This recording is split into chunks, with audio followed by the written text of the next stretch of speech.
Hello दोस्तों, नमस्कार। एक बार फिर से स्वागत है आपके अपने यूट्यूब चैनल देव जी के ट्रिक्स में।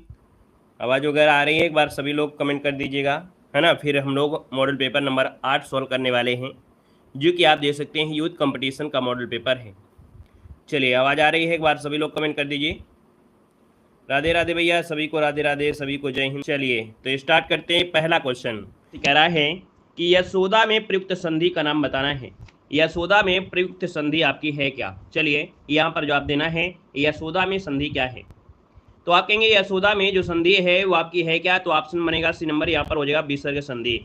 और विसर्ग संधि में हमने आपको ट्रिक बताया था कि अगर यहाँ पर ओ की मात्रा लगा है तो सीधा आपको विसर्ग हो जाएगा। बाकी रूल पे जाना है तो रूल आप क्या करेंगे कि विसर्ग के पहले आ हो और उसके बाद वर्ग के प्रथम द्वितीय वर्ग को छोड़कर कोई अन्य वर्ण जैसे या, रा, ला, व, हा हो तो आ और विसर्ग मिलकर ओ हो जाता है। ये रूल होता है ना। ये आपको बेसिक में पढ़ने को मिलेगा। अगला दिया गया है जो कठिनाई से समझने योग्य है, उसके लिए शब्द बताना है। जो कठिनाई से समझने योग्य है, दूसरे का ऑप्शन बनेगा यहाँ पर आपका सी नंबर दुर्बोध हो जाता है। क्या होता है? दुर्बोध होता है। जो कठिनाई समझने योग्य दुर्बोध हो जाएगा, ठीक है। और यहाँ पर अगला क्वेश्चन दिया गया है शब्द युग्म के सही अर्थ भेद बताना है। अंबुज और अंबुद। ज मतलब होता है जो जल में उत्पन्न होता है, और दा मतलब बादल होता है। तो आप कहेंगे सर यहाँ पर आंसर तो आपका ए नंबर आपका राइट हो जाएगा, है ना। क्या बनेगा? ए नंबर आपका राइट हो जाएगा। अगला है निम्नलिखित में से अर्जुन का पर्यायवाची कौन सा नहीं है। अर्जुन का पर्यायवाची कौन सा नहीं है, आपसे 4 नंबर आपसे कह रहा है। तो अर्जुन का देखिए, अर्जुन को कौनते कहते हैं, अर्जुन को पार्थ भी कहते हैं, अर्जुन को धनंजय भी कहते हैं, लेकिन नारायण नहीं कहते हैं, तो भगवान विष्णु को कहते हैं। तो आप कहेंगे सर यहाँ पर आंसर आपका सी बन जाएगा, राइट। अगला क्वेश्चन आपसे कह रहा है कि बाण का पर्यायवाची क्या होता है। बाण का पर्यायवाची इनमें से होगा क्या? तो दोस्तों बाण का पर्यायवाची क्या होता है या बाण का पर्यायवाची कौन सा है ये आपसे कह रहा है ना। तो देखिए है तो होगा नहीं, क्योंकि घोड़ा का होता है, अर्च नहीं होगा, उर्वी नहीं होगा, लेकिन आसुग। यहाँ पर जो आंसर दिया गया है आसुग, ये आपका आंसर है, राइट हो जाएगा, आसुग हो जाएगा, ठीक है। ये जो है दिया घोड़ा का होता है, अर्च जो दिया होता है ये आपका होता है किरण का पर्यायवाची होता है, ठीक है ना। और यहाँ पर आगे बढ़ते क्वेश्चन आपसे दिया गया है चपल का विलोम शब्द इनमें से क्या होगा। राम राम भैया, राम राम। यहाँ पर दिया है चपल, चपल का विलोम। चपल मतलब जो बड़ा चंचल स्वभाव का होते हैं, चपर चपर बोलते रहते हैं, है ना। तो इसका मतलब है कि ये हो गए गंभीर, मतलब ऑप्शन नंबर आपका बनेगा ए नंबर हो जाएगा। अगला है पत्थर का तत्सम क्या होता है। आप कहेंगे सर पत्थर का जो तत्सम होता है यहाँ पर 7 नंबर में वो आपका ये हो जाएगा प्रस्तर होता है। प्रस्तर जिसका ऑप्शन है ए नंबर सही जवाब हो जाएगा। अगला इनमें से एक शब्द का अर्थ है ताकतवर। तो भैया ताकतवर यहाँ पर बताइएगा, ताकतवर इनमें से कौन सा ऑप्शन है जो ऐसा अर्थ दे रहा हो। चलिए देखो, ये जो शब्द दिया गया है रुस्तम, ठीक है। रुस्तम मतलब होता है ताकतवर भी होता है, याद रखिएगा, रुस्तम कर ताकतवर होता है, और ये पुल्लिंग शब्द आपका है, ठीक है। यहाँ पर देखिए अगला दिया गया है मैं प्रतिदिन दूध पीता हूँ, वाक्य में रेखांकित पद आपको बताना है, रेखांकित कारक बताना है। यहाँ पर दिया गया है कि मैं प्रतिदिन दूध पीता हूँ, तो यहाँ पर आप कहेंगे सर यहाँ पर देखा जाए 9 नंबर में तो ये क्या हो जाएगा, ये हो जाएगा कर्म हो जाएगा। करण तो दिया नहीं है, तो बस आपका आंसर भी हो जाएगा। ऑप्शन का यूज करके काम चला लीजिए, आंसर आपको मिल जाएगा। नमस्ते जी, नमस्ते। अगला है अभ्यंतर का सही अर्थ क्या होता है। अभ्यंतर कहते हैं किसे कहते हैं? अभ्यंतर कहा जाता है किसी वस्तु का जो भीतरी भाग होता है, किसी वस्तु का जो भीतरी भाग होता है उसे बोलते हैं अभ्यंतर कहते हैं। वर्तमान काल के भेद बताना है। वर्तमान काल के भेद कितने होते हैं? तो आप कहेंगे वर्तमान काल के होते हैं, यहाँ पर क्या 2 तो होगा नहीं, यहाँ पर 3 आप लगाएंगे क्या? अच्छा 5 लगा दीजिए, तो क्या दिक्कत है, 5 लगा दीजिए। अब ये 5 कौन से हैं देखिएगा। यहाँ पर देखिए आपका सामान्य वर्तमान काल, तात्कालिक वर्तमान काल, पूर्ण वर्तमान काल, संदिग्ध वर्तमान काल और संभाव्य वर्तमान काल, ठीक है। अगला है निम्नलिखित में से कौन शब्द आपका स्त्रीलिंग आपका नहीं है। यहाँ पर स्त्रीलिंग नहीं है तो आपका झुरमुट, है ना, अंत्येष्टि, यहाँ पर इच्छा और निराला। दोस्तों याद रखिएगा भगवान की यहाँ पर जो निराला शब्द दिया गया है ये क्या है, ये आपका पुल्लिंग है। बाकी इच्छा, झुरमुट और अंत्येष्टि ये की स्त्री में होंगे। अगला है क्रिया विशेषण आपका कौन सा है। क्रिया विशेषण, तो इसका मतलब ऐसा शब्द जिसमें क्रिया आपको कहीं ना कहीं नजर आ रही होगी। यहाँ पर देखिए आपका आंसर आ गया धीरे धीरे। धीरे धीरे क्या है, चलना है, धीरे धीरे काम करना है, कोई भी होगा तो धीरे धीरे, इसका मतलब इसमें क्रिया ना इन्वॉल्व होगी, तो आपका आंसर क्या हो जाएगा, यहाँ पर सी हो जाएगा, राइट। नेक्स्ट क्वेश्चन दिया गया है, कह रहा है कि भारत कहाँ से कहाँ आ गया, है ना। तो भैया आ गया शब्द जो दिया है ये किस भेद के अंतर्गत आएगा। तो भैया ये देखिए भारत कहाँ से कहाँ आ गया, उन्मुख दिया है, सकर्मक दिया है, द्विकर्मक दिया है और आपका संयुक्त दिया गया है। आप कहेंगे आ गया, है ना, आ गया, और आ गया तो ये हो गया संयुक्त तो हो गया, ठीक है। तो आपका जो आंसर बनेगा 14 नंबर में यहाँ पर डी हो जाएगा, आ गया, ठीक है। यहाँ पर जैसे चिड़िया, है ना, जैसे होता है ना, चिड़िया उड़ा करती है, उड़ा और करना ये दो आपकी क्रियाएं हो जाएंगी, ठीक है। तो इस कारण से आ और गया ये आपकी दो क्रियाएं हैं। अगला है बुरा शब्द का अर्थ निम्नलिखित में से किस रूप में प्रयोग नहीं किया सकता है। तो दोस्तों इसका प्रयोग जो बुरा शब्द आपका है तो आप कहेंगे इसका प्रयोग हम लोग क्रिया विशेषण के रूप में कर सकते हैं, है ना। कैसे, रजनी ने रमेश के साथ बुरा किया, संज्ञा में भी हो सकता है ना, बुरा नहीं सोचना चाहिए। और यहाँ पर जैसे दिया गया है विशेषण में, करेले को बुरा स्वाद मत खराब मत देना, है ना, मतलब करेले का बुरा स्वाद मन खराब कर देता है, ये विशेषण में आ गया। तो ये सर्वनाम में प्रयोग आपका शब्द नहीं होगा जो आपका बुरा शब्द आपका है। अगला जवाब तो आप सभी का आ गया है, बुढ़ापा जो आपका है ये कैसी संज्ञा है, बुढ़ापा कैसी संज्ञा है यहाँ पर बताइएगा। पहले आप फिर हम, ठीक है, पहले आप फिर हम आपको जवाब देंगे। ऑप्शन नंबर आपका बनेगा क्या, बी नंबर। चलिए याद रखिए बुढ़ापा क्या है तो आपका ये भाववाचक संज्ञा है, ठीक है, बुढ़ापा ये भाववाचक संज्ञा आपका हो जाएगा। यहाँ पर दिया गया है चांदनी चौक में संज्ञा क्या है, चांदनी चौक, तो चांदनी चौक ये बताइएगा। अब ये क्वेश्चन थोड़ा सा आपको घुमाव की तरफ ले जाएगा। चलिए चांदनी चौक क्या है यहाँ पर बताइएगा, ये जातिवाचक संज्ञा है या भाववाचक संज्ञा है या द्रव्यवाचक है क्या। थोड़ा दिमाग लगा के पक्का सही कर दोगे, हमें विश्वास है कि थोड़ा दिमाग लगा दोगे तो बिल्कुल सही हो जाएगा। अब आपके गांव में कोई चौराहा का नाम क्या चांदनी चौक है, बताइए, नाम है आपके गांव में, कहाँ नाम है बताइए। चांदनी चौक दिल्ली में है, तो इसका मतलब है चांदनी चौक जब दिल्ली में है तो एक ही है, आपके घर में तो चौक है नहीं है, तो जब एक है तो इसका मतलब ये क्या हो गया, ये व्यक्तिवाचक संज्ञा हो गया। क्लियर है, अब आपको समझ में आ गया होगा, आगे बढ़िएगा। निम्नलिखित में से किस शब्द की वर्तनी आपकी शुद्ध दी गई है, यहाँ पर शुद्ध आपको बताना है, यहाँ पर आंसर आपका है क्या। चलिए, अरे चांदनी चौक तो हमारे घर के भीतर भी है ना, तो क्या उसको भी हम चांदनी चौक बोल देंगे। चांदनी चौक अपने आप में जो भी मर्जी होती है, लेकिन जो प्रसिद्ध व्यक्ति होता है, राम तो हमारे गाँव में 25 लोगों का नाम है, राम तो कानपुर में बहुत मिल जाएंगे और राम किताबों में मिल जाएंगे, लेकिन भगवान राम आपको मिल जाएंगे क्या, वो तो आपको अयोध्या ही जाना पड़ेगा, वो तो अयोध्या जाना पड़ेगा। तो इसका मतलब है कि ऐसा नहीं कि हम जिसका मर्जी हो लगा दें, जो चीज़ हम लोगों के लिए इस पर बिल्कुल इफेक्ट डालती है उसी को हम कहेंगे, ठीक है। आइए अनुग्रह बताइए 18 नंबर में, तो आप कहेंगे सर ये अनुग्रहित ये ऐसे लिखा जाता है, ये क्वेश्चन पूछा भी गया था, ये आपका है नंबर अनुग्रहित। अगला है अर्ध विवरत स्वर क्या है, तो दोस्तों अर्ध विवरत स्वर जो आपका है इनमें से होगा क्या। तो देखिए अर्ध विवरत मतलब होता है जिन स्वरों के उच्चारण में मुख द्वार आधा खुलता है। अब आधा खुलता है कौन सा, ऊ में तो होगा नहीं, है ना, क्योंकि ऊ आता है समृत में। अब आ जो आपका दिया है ये भी आपका नहीं होगा, ये अर्ध विवरत में हो सकता है क्या, अर्ध विवरत में नहीं होगा, ठीक है। ये आएगा ऑप्शन नंबर आपका जो आपका बी है है ना। याद रखिए अर्ध विवरत में अ भी होता है, छोटा आ होता है, और ये जो आपका विदेशी वाला है ये वाला, है ना, ऑफिस वाला, ये आ होता है, और एक आपका अ होता है, तो ये ऑप्शन बी बनेगा। अगला क्वेश्चन आपसे दिया गया है, आपसे कह रहा है यहाँ पर पायो जी मैंने राम रतन धन पायो, ये पंक्ति जो आपकी है किसकी है। पायो जी मैंने राम रतन धन पायो, यहाँ पर आपसे अलंकार अगर हम पूछ ले अलंकार क्या है तो क्या होगा। चलिए पायो जी मैंने राम रतन धन पायो में से अलंकार पहले बताइए, अलंकार क्या है एक बार सभी लोग बताइए, अलंकार है क्या। सबसे पहले अलंकार बताएंगे, इसके बाद हम इसे पंक्ति को बताएंगे। चलिए बहुत अच्छे, बताइए जल्दी से अलंकार है कौन सा है। कैसे अनुप्रास अलंकार हो गया, अनुप्रास में वर्णों की आवृत्ति होती है, तो यहाँ पर अनुप्रास तो है ही नहीं है, कहाँ से हो जाएगा अनुप्रास। यहाँ पर अलंकार है कौन बताइए जल्दी से, नहीं बता पाएंगे। रूपक अलंकार है, देखो याद रखिएगा, पायो जी मैंने राम रतन धन पायो, क्या है, राम रतन धन पायो, राम आपके मन में है और रतन जो आपके एक प्रकार से जैसे क्या है मणि मोती हो गया, तो पास और दूर की बात होती तो हमेशा होता है रूपक अलंकार, इसमें आपका अलंकार है रूपक। और ये पंक्ति जो आपकी है वो किसकी है, तो आप कहेंगे सर इसका जो आंसर है वो आपका बी नंबर मीराबाई हो जाएगा, ठीक है। अगला दिया गया है यहाँ पर गद्यांश से प्रारंभ से ही प्रकृति मनुष्य का अटूट संबंध है, तो भैया अटूट संबंध है तो आप लोग ऑक्सीजन के बारे में ये सब आप लोग जानते हैं। आइएगा डपोर शंख मोहरे का अर्थ क्या होता है, डपोर शंख मोहरे का अर्थ इनमें से 24 में पूछा गया है। तो डपोर शंख मतलब होता है यहाँ पर दोस्तों बेसिर पैर की बात करने वाला, है ना, मतलब बेसिर पैर की बात करने वाला, मतलब आपको समझ में नहीं आएगा कि क्या बात हो रही है, समझ ही नहीं आ रहा है। यहाँ पर अगला दिया गया है शशि मुख पर घूंघट डाले, इसमें अलंकार बताना है। शशि मुख पर घूंघट डाले, अलंकार बताइएगा। आंसर क्या होगा? अच्छा क्वेश्चन दिया गया है। यहाँ पर बताइए क्या शशि मुख, है ना, क्या दिया है?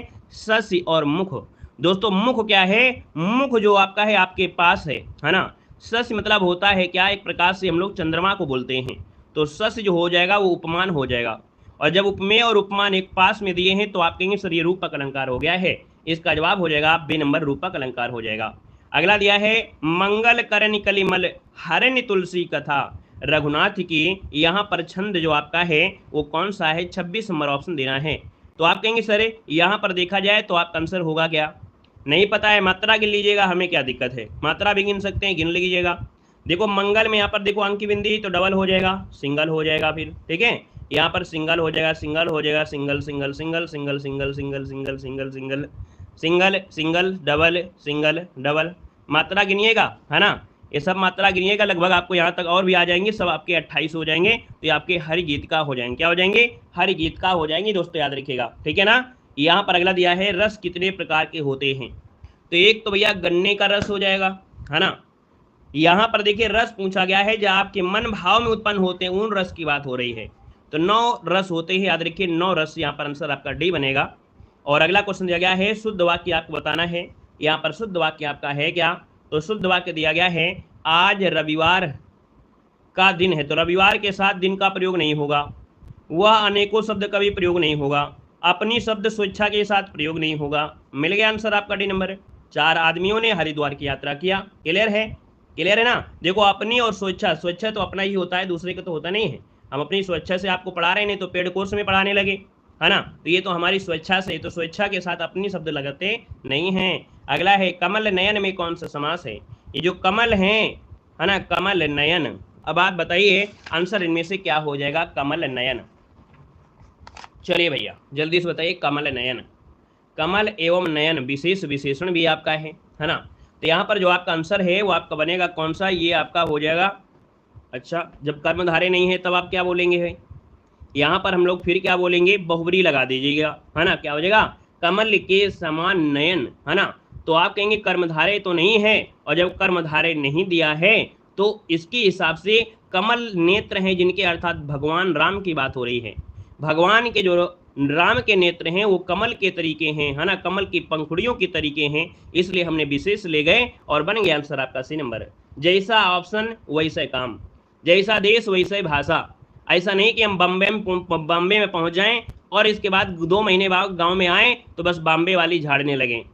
हम यहाँ पर अगर कानपुर आ जाएं 2 महीने के लिए और घर में जाएं तो वहां पर झाड़ने लगे। जहां पर जाइए वहीं की लैंग्वेज बोलना शुरू करेंगे, है ना। यहाँ पर अगला क्वेश्चन दिया गया है जिसका उपचार ना हो सके, और भैया जिसका उपचार ना हो सके उसे कहते हैं असाध्य। क्या कहते हैं? असाध्य।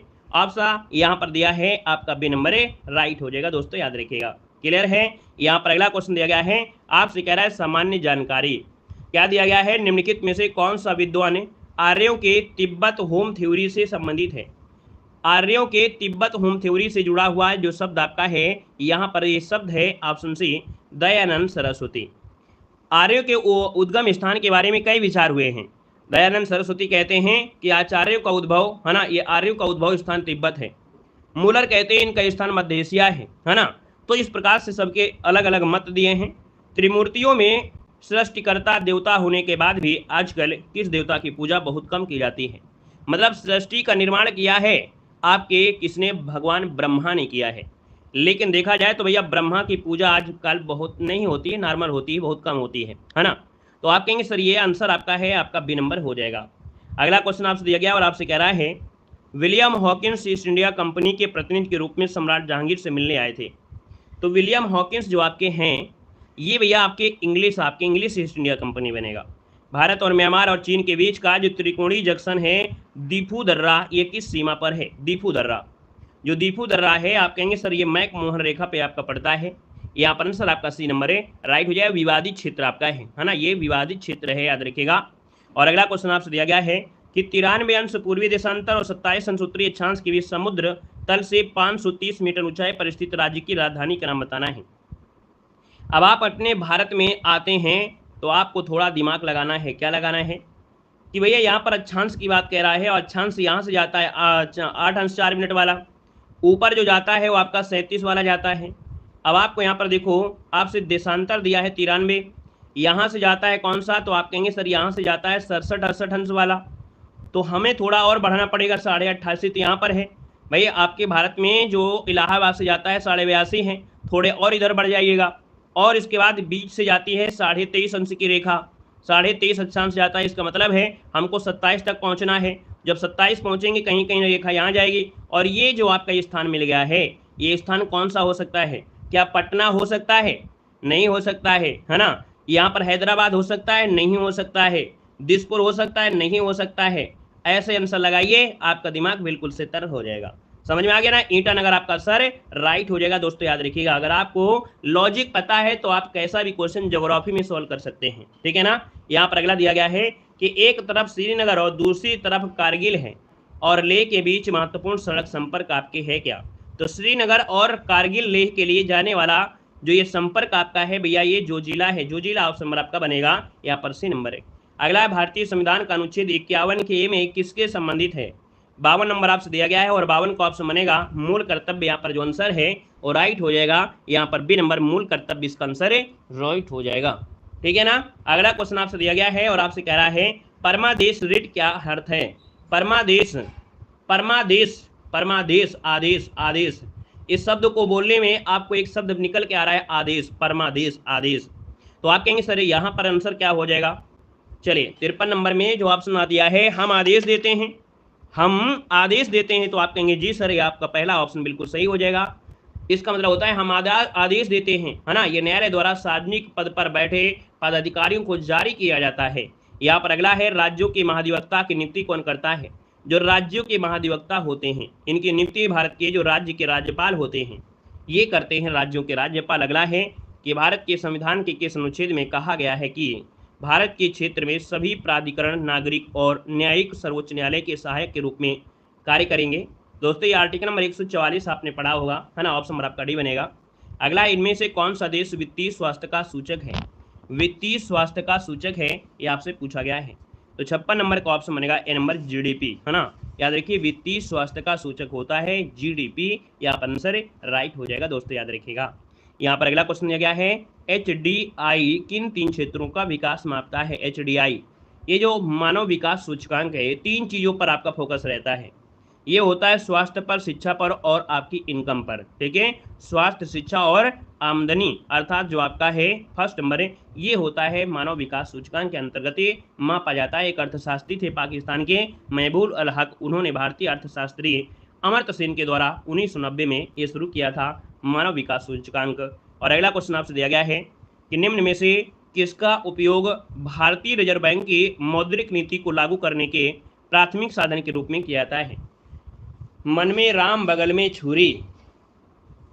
चलिए क्वेश्चन नंबर 58 दिया गया है, तो यहाँ पर आप कहेंगे सर एक शब्द समझिएगा, किसका उपयोग भारतीय रिजर्व बैंक की मौद्रिक नीति को लागू करने के प्राथमिक साधन है। तो ये होता है रेपो दर। क्या होता है, रेपो दर।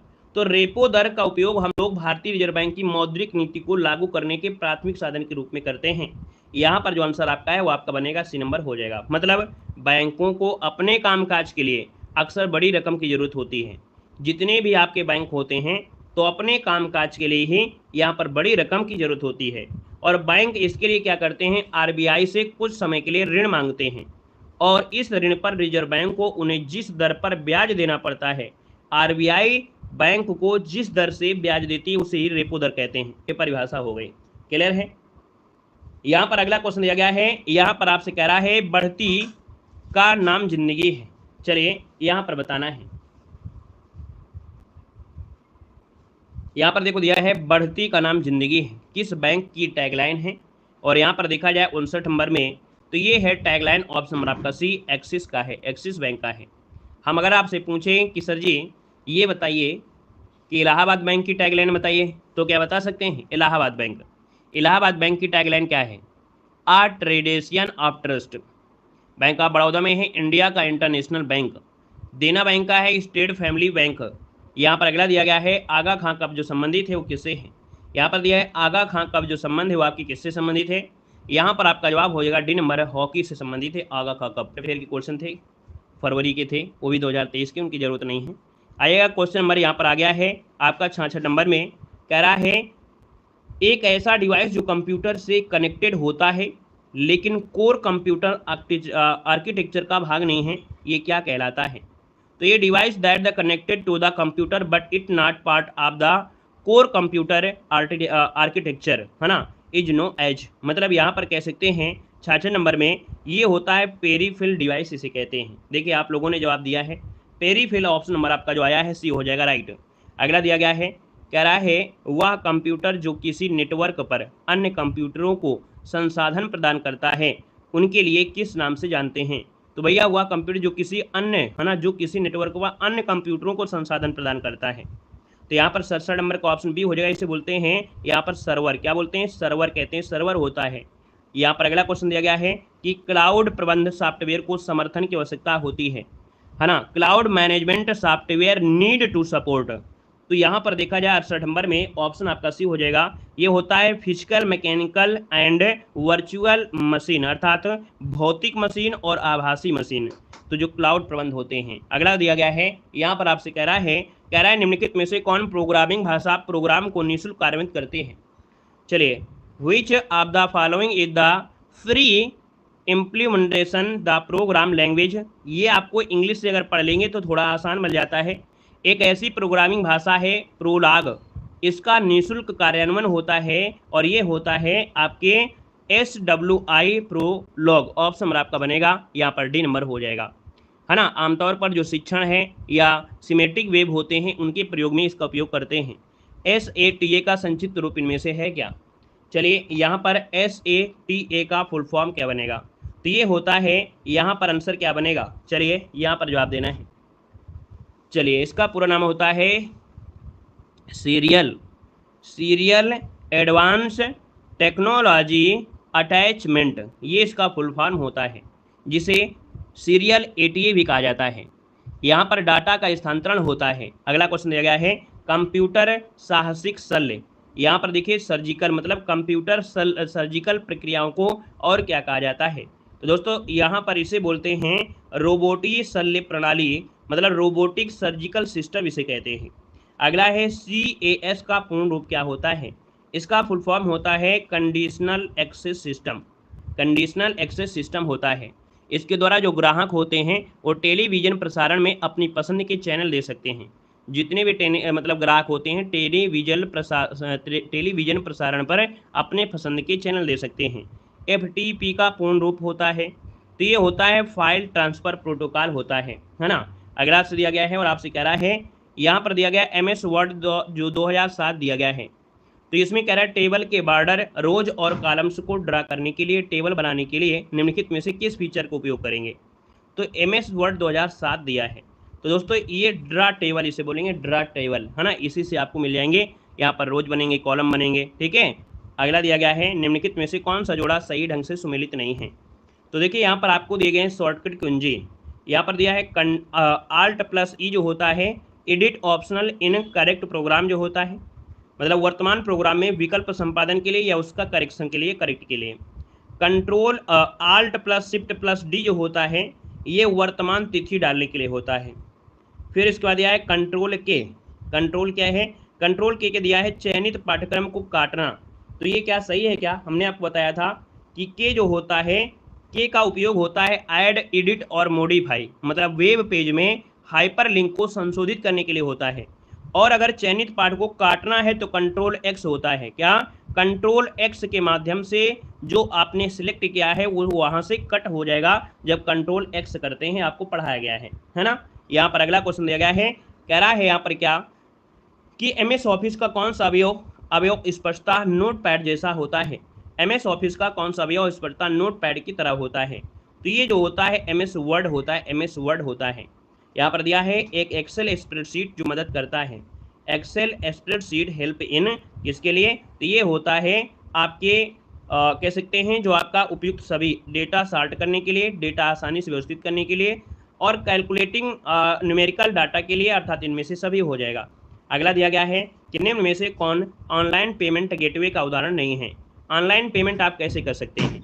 तो आप कहेंगे सर यहाँ पर है पेपल है, सीसी वेन्यू है, साइट्स है, लेकिन इन साइट जो आपका है इसके माध्यम से हम पेमेंट नहीं कर सकते हैं। पेपल, सीसी एवेन्यू और साइट्रस ऑनलाइन गेटवे के उदाहरण है। ऑनलाइन गेटवे यहाँ पर दिया गया है, निम्नलिखित में से किसमें जो भी फाइल या फोल्डर एक्सेस किया जा सकता है उसे मार्क करते हुए पूरे फाइल सिस्टम में से गुजरना पड़ता है। ये होता है कचरा एकत्रित करना, या यहाँ पर दिया है आपका गैरबैग करेक्शन। ये आंसर आपका बनेगा बी नंबर हो जाएगा। ठीक है, उस स्मृति को पुनः प्राप्त करने का प्रयास करता है जिसमें प्रोग्राम द्वारा आवंटित किया गया होता है ना। यहाँ पर जिसे बोलते हैं गार्बेज, क्या बोलते हैं? गार्बेज कहते हैं इसे ही। और अगला दिया है कंप्यूटर का, यहाँ पर कह रहा है निम्नलिखित में से कौन सा मोबाइल ऑपरेटिंग सिस्टम नोकिया द्वारा विकसित किया गया है? नोकिया के द्वारा विकसित किया गया है। यहाँ पर देखिए कौन सा आपका है, बाड़ा है, एंड्रॉयड है, केवल फर्स्ट या केवल सेकंड, यहाँ पर आंसर क्या बनेगा? तो दोस्तों याद रखिए यहाँ पर ना तो फर्स्ट ना ही सेकंड। ठीक है, याद रखिएगा बाड़ा ऑपरेटिंग सिस्टम आपके सैमसंग ने किया है। किसने? बाड़ा जो ऑपरेटिंग सिस्टम है ये सैमसंग के द्वारा किया गया है। और जो एंड्रॉयड आपका है, एंड्रॉयड ऑपरेटिंग सिस्टम गूगल के द्वारा विकसित किया गया है।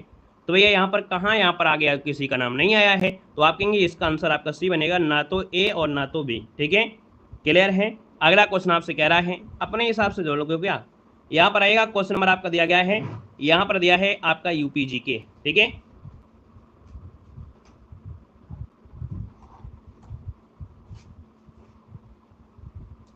चलिए क्वेश्चन नंबर आपका आ गया है 81 में, और 81 को ऑप्शन दीजिएगा।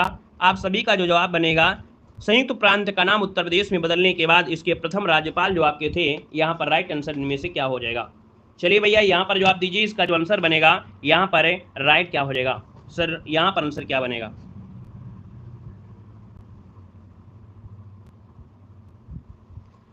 इक्यासी नंबर आपसे दिया गया, और 81 की अगर बात करते हैं तो आपका जो आंसर है यहाँ पर राइट इनमें से क्या हो जाएगा? तो आप कहेंगे सर यहाँ पर जो आपके थे मोदी जी थे, है ना। कौन मोदी? ये थे आपके सर होमसजी फिरोज मोदी।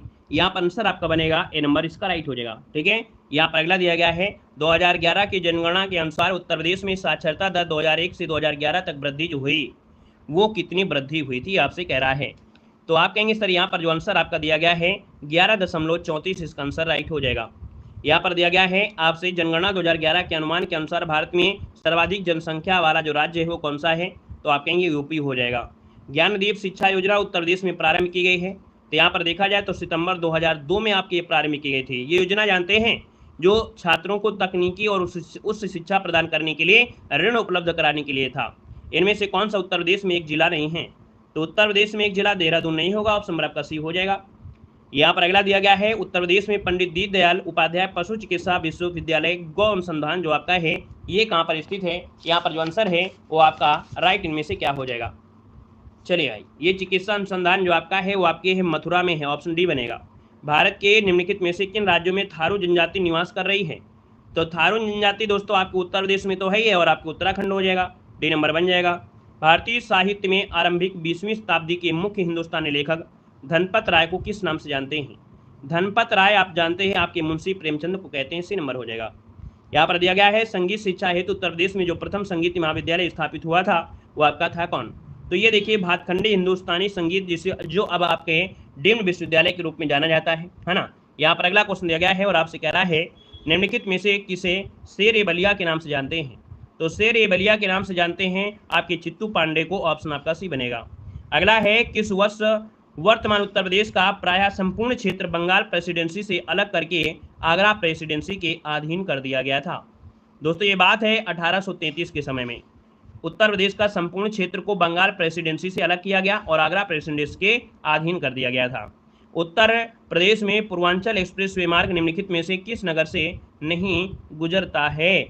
नहीं गुजरता है तो भैया फैजाबाद है, आजमगढ़ है, मऊ है, लेकिन बस्ती से नहीं गुजरता है। ठीक है, बस्ती से नहीं गुजरता है, याद रखिएगा। लखनऊ, बाराबंकी, अमेठी, सुल्तानपुर, अयोध्या, अम्बेडकर नगर, आजमगढ़, मऊ, गाजीपुर से जाता है, ये बस्ती से थोड़ा जाता है। राष्ट्रीय चैम्बर्स ऑफ उद्योग और वाणिज्यिक उत्तर प्रदेश जो आपका है कहाँ पर है? तो आपके आगरा हो जाएगा, सी नंबर हो जाएगा। अगला आपसे कह रहा है उत्तर प्रदेश में सॉफ्टवेयर और बिजनेस प्रोसेसिंग आउटसोर्सिंग उद्योग का सबसे बड़ा केंद्र जो आपका है ये जो आपका है दोस्तों नोएडा है, नोएडा। ठीक है, अगला आपसे कह रहा है रोजगार के 10 उत्तर प्रदेश का सबसे बड़ा उद्योग कौन सा है? तो यहाँ पर देखिए हथकरघा उद्योग जो आपका है बी नंबर हो जाएगा। यहाँ पर दिया गया उत्तर प्रदेश के किस शहर में नॉलेज पार्क की स्थापना की जा रही है? Knowledge park greater Noida. Option number आपका क्या बनेगा? डी हो जाएगा, ग्रेटर नोएडा। अगला है प्रथम दीनदयाल हस्तकला संकुल व्यापार सुविधा केंद्र जो आपकी है वो आपकी वाराणसी हो जाएगा, डी नंबर है। और अगला दिया गया है दक्षिण उत्तर प्रदेश का जो औरैया जिला है ये किसके लिए जाना जाता है? औरैया जिला को जानते हैं आपके किसके लिए जानते हैं? शुद्ध देसी घी के लिए जानते हैं, ठीक है। और अगला दिया गया है उत्तर प्रदेश में मुख्य फसल जो आपकी फसलें हैं वो आपकी हैं कौन? तो देखिए आपकी रबी की फसलें, खरीफ फसलें, जायद फसलें, सभी फसलें होती हैं उत्तर प्रदेश में। यहाँ पर अगला दिया गया है उत्तर प्रदेश में जिस पैदावार का सबसे बड़ा उत्पादक है ना, वो आपका है किसके लिए? उत्तर प्रदेश किसका पैदावार जो आपका है सबसे ज्यादा? तो कहेंगे सर जी खाद्यान्न के लिए आपका उत्पादन है ना, खाद्यान्न, जो कि ऑप्शन आपका बनेगा ए नंबर इसका राइट हो जाएगा। अब तिलहन में पूछा जाए तो तिलहन में राजस्थान हो जाता है, दलहन में आपका एमपी हो जाता है ना, तो इसका मतलब आपका आंसर आपका बनेगा ए नंबर राइट हो जाएगा, याद रखिएगा। क्लियर है? तो इस प्रकार से ये जो मॉडल पेपर है वो आपका क्या होता है? कंप्लीट हो जाता है, ठीक है ना। चलिए आज के लिए इतना रखते हैं, धन्यवाद सभी को, जय हिंद, वंदे मातरम।